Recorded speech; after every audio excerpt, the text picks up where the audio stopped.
General फैज़ जो हैं वो कुछ ऐसे सियासतदान जिनका ताल्लुक उस ज़माने में अपोजिशन से था। मैं 2019-2020 की बात कर रहा हूँ।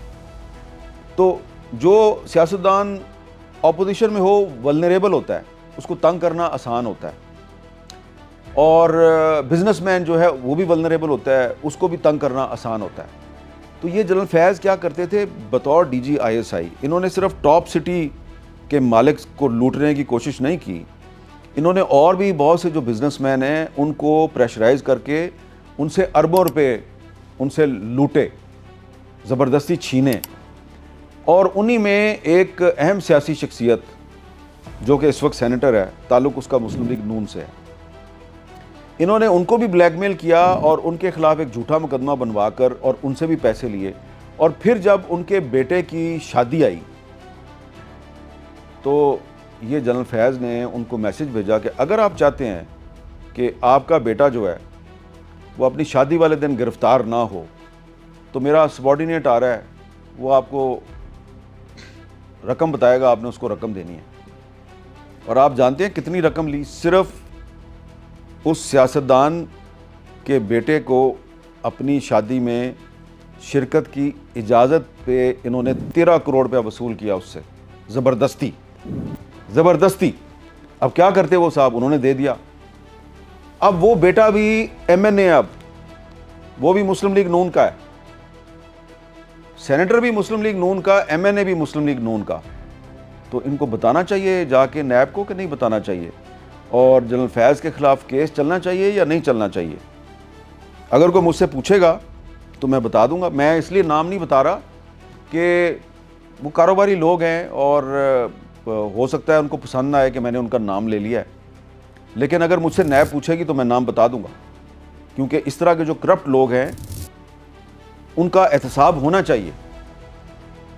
क्योंकि मेरी इन्फॉर्मेशन के मुताबिक मुझे एक बिजनेसमैन ने बताया कि उससे भी इसने 5 अरब रुपया ज़बरदस्ती छीना, और बकौल उस बिजनेसमैन के ये रकम छीनते हुए बिल्कुल नहीं घबराता था, और जब इसके बाद 30 अरब रुपया इकट्ठा हो गया तो इसने वो एक हाउसिंग स्कीम में इन्वेस्ट कर दिया।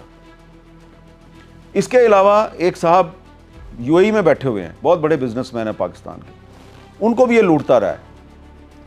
तो इस बंदे की लूट मार की दास्तानें जो हैं वो इतनी ज़्यादा हैं कि मैं 3-4 घंटे तक आपको बता सकता हूँ।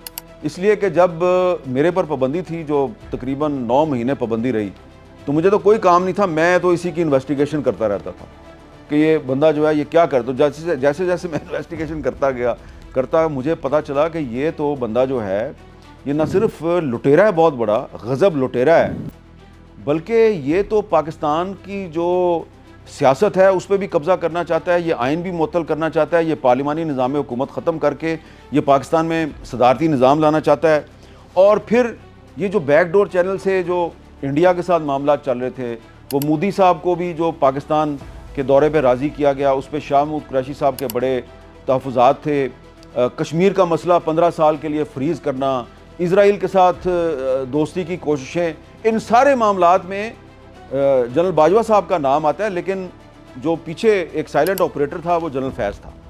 और जनरल फैज़ को बहुत सी जो गैर मुल्की ताकतें हैं उनकी भी आशीर्वाद हासिल थी, और इसीलिए मुझे एक मौके पर यह महसूस हुआ कि ये जो जनरल फैज़ जो है ये अल्टीमेटली जब आर्मी चीफ बन जाएगा तो उसके बाद पहला काम ये करेगा कि आर्मी चीफ बन के सबसे पहले इमरान खान की छुट्टी करवाएगा, उसके बाद इक़्तिदार पे ख़ुद कब्ज़ा करेगा, पाकिस्तान में सदारती निज़ाम लेके आएगा, और फिर जिन इंटरनेशनल पावर्स को इसने पहले से ऑन बोर्ड किया हुआ है वो इसकी सपोर्ट करेंगी।